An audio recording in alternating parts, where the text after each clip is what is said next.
ಈ ಸರ್ಕಾರದ ಬಜೆಟ್ನ ವಿಚಾರಕ್ಕೆ ಸಂಬಂಧಿಸಿದಂತೆ ಮಾಜಿ ಮುಖ್ಯಮಂತ್ರಿ ಎಚ್ ಡಿ ಕುಮಾರಸ್ವಾಮಿ ಮಾತನಾಡಿದ್ದಾರೆ, ನೋಡೋಣ. ಅವಕಾಶ ಕಲ್ಪಿಸಿಕೊಟ್ಟಂತ ಈ ನಾಡಿನ ಜನತೆಯ ವಿನಾಶಕಾಲಕ್ಕೆ ಬುನಾದಿಯನ್ನು ಹಾಕಿದ್ದೇನೆ ಅಂತಕ್ಕಂಥ ಸಂದೇಶ ಇವತ್ತು ಈ ಬಜೆಟ್ನಲ್ಲಿ ಕೊಟ್ಟಿದ್ದಾರೆ ಅಂತಕ್ಕಂಥದ್ದು ನನ್ನ ಅಭಿಪ್ರಾಯ. ಅವತ್ತು ಯಾವ ಒಂದು ಹಿನ್ನೆಲೆಯಲ್ಲಿ ವಿನಾಶಕಾಲ ಅಂತಕ್ಕಂಥದ್ದನ್ನು ಹೇಳಿದ್ರು, ಆ ವಿನಾಶಕಾಲಕ್ಕೆ ಬುನಾದಿ ಹಾಕಿದ್ದಾರೆ ಈ ಒಂದು ಬಜೆಟ್ನಲ್ಲಿ. ಇವತ್ತು ಅವರ ಕಾರ್ಯಕ್ರಮಗಳ ಘೋಷಣೆ ಏನಿದೆ, ಒಂದು ರೀತಿಯ ಜನಗಳನ್ನು ಯಾಕೆಂದರೆ ಅವರು ಕಳೆದ BJP ಸರ್ಕಾರದಲ್ಲಿ ವಿಧಾನಸಭೆಗೆ ಹೂ ಮುಡ್ಕೊಂಬಂದು ಕೂತಿದ್ದು ನೋಡಿದೆ. ಬಜೆಟಿನ ಟೈಮ್ನಲ್ಲಿ ಮಾಡಿದ್ರು, ಯಾವಾಗ ಮಾಡಿದ್ರು ಅದು ಬಜೆಟಿನ ಸಂದರ್ಭದಲ್ಲಿ ಹೂ ಮುಡ್ಕೊಂಬಂದದ್ದು ಏನಿದೆ ಕಿವಿಗಳಿಗೆ,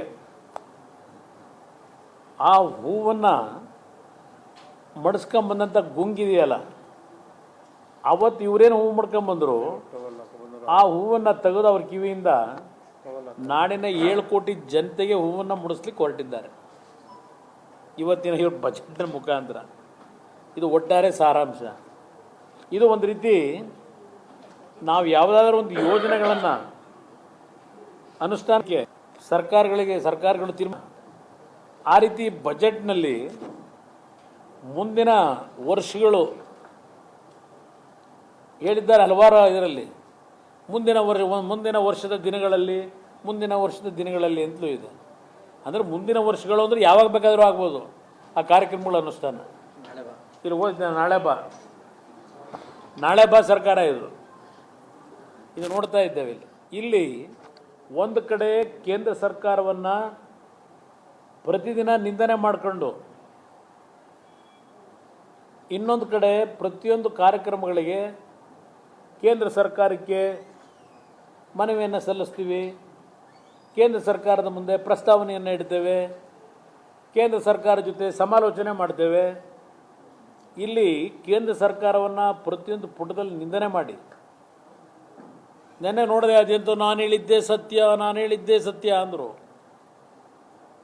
ಹಿಂದೆ ನಮ್ಮ ಗಾದೆ ಮಾತೆ ಇದೆ, ಹಿರಿಯರು ಮಾಡಿರ್ತಕ್ಕಂಥ ಗಾದೆ, ಒಂದು ಸತ್ಯ ನಿರೂಪಿಸಬೇಕಾದ್ರೆ 100 ಬಾರಿ ಸುಳ್ಳು ಹೇಳು ಅಂತೇಳಿ. ಆ ಕೆಲಸ ಸಿದ್ದರಾಮಯ್ಯವರು ಭಾಳ ಅಚ್ಚುಕಟ್ಟಾಗಿ ಮಾಡ್ತಾ ಇದ್ದಾರೆ ಅಂತಕ್ಕಂಥದ್ದು ನನ್ನ ಅಭಿಪ್ರಾಯ. ಅಂಕಿಅಂಶಗಳನ್ನು ನೋಡಿದಾಗ ನಾನು ಹೇಳ್ತಕ್ಕಂಥದ್ದು, ಬಹುಶಃ ಈ ರೀತಿಯ ಸರ್ಕಾರ ಈ ಒಂದು ಪ್ರಜಾಪ್ರಭುತ್ವದ ವ್ಯವಸ್ಥೆಯಲ್ಲಿ ದೇಶದಲ್ಲೇ ಎಲ್ಲೂ ಸಹ ಇಂಥ ಒಂದು ಸರ್ಕಾರ ಬಂದಿತ್ತು ಅಂತಕ್ಕಂಥದ್ದನ್ನು ಇವತ್ತು ನಾವು ಹೇಳಲಿಕ್ಕೆ ಸಾಧ್ಯ ಇಲ್ಲ.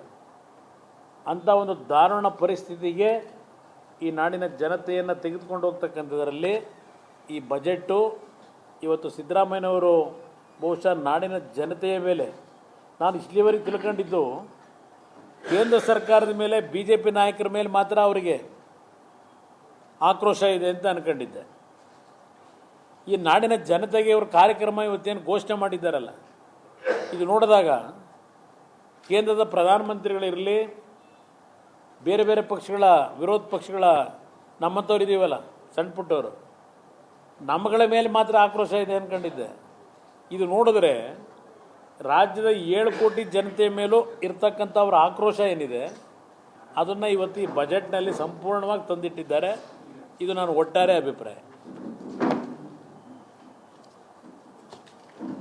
ಹೋಣ ಏನು ಬ್ರದರ್, ಯಾವ್ದು ಹೇಳಿ? ಹಾಂ, ಪಾಲಿಸಿ ಪ್ರಿಂಟು ನಿಮಗೆ ಗೊತ್ತಿರ್ತದೆ, ನನಗಿಂತ ಹೆಚ್ಚಾಗಿ ಯಾರದು ಪಾಲಿಸಿ ಪ್ರಿಂಟು. ಅಪ್ಪ ಅಮ್ಮ ಇಲ್ಲ, ಅದಕ್ಕೆ ಕೆಲವ್ರು ಇಟ್ಕೊಂಡವ್ರೆ. ಅಪ್ಪ ಅಮ್ಮ ಇಲ್ದೇರನ್ನ ಇಟ್ಕೊಂಡು ಇಷ್ಟೊಂದು ಕೋಟಿ ಹಣನ ಶರವೇಗದಲ್ಲಿ, ರಾಕೆಟ್ ವೇಗದಲ್ಲಿ ಕೊಟ್ಟರಲ್ಲ. ಯಾವ ಗೈಡ್ಲೈನ್ಸಲ್ಲಿ ಕೊಟ್ಟರು? 4G ಎಕ್ಸೆಪ್ಷನ್ ಬೇರೆ ಅದಕ್ಕೆ. ಬಹುಶಃ ನನಗಿಂತ ಹೆಚ್ಚಾಗಿ ನಿಮಗೆ ಗೊತ್ತಿದೆ ಅದು ಯಾವ ಈ ಕಾಂಟೆಕ್ಸ್ಟಲ್ಲಿ ನಾನು ಹೇಳಿದ್ದೀನಿ. ಅವ್ರು ಯಾರವರು ಪಾಪ ಭಾಳ ಉಗ್ರ ಲೇಖನಗಳ ಬರೀತಾರೆ, ಅವರಷ್ಟು ಬುದ್ಧಿವಂತರಲ್ಲ ನಾವು. ನ್ಯೂಸ್ ಫಸ್ಟ್ ನಿರ್ಭೀತಿಯಿಂದ ನಿಮ್ಮ ಪರವಾಗಿ.